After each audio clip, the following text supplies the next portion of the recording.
Welcome to our channel. Today we how to authorize CJ affiliate API token setup, detailed guide step by step clearly.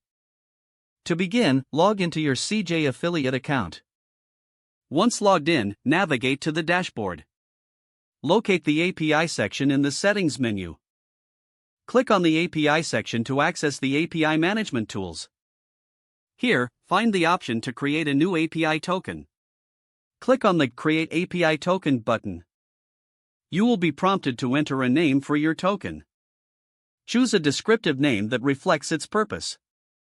Next, select the permissions you wish to grant this token. Consider the features you will need access to for your integration. After setting the permissions, click on the Generate Token button. Your new API token will be displayed on the screen. Make sure to copy the token immediately. For security reasons, you will not be able to view it again. Store the token in a secure location for future use. Now that you have your API token, you can start integrating it into your applications. Refer to the CJ Affiliate API documentation for more details on implementation.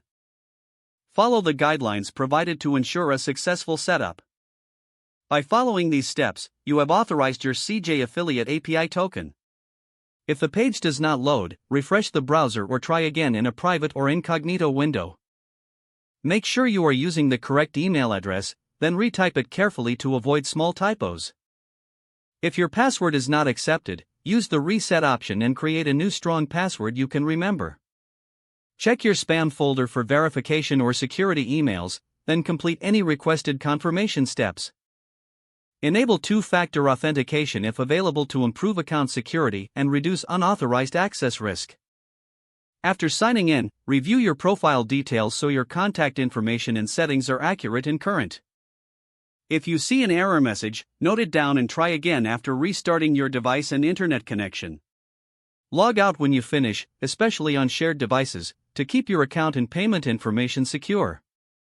If the page does not load, refresh the browser or try again in a private or incognito window.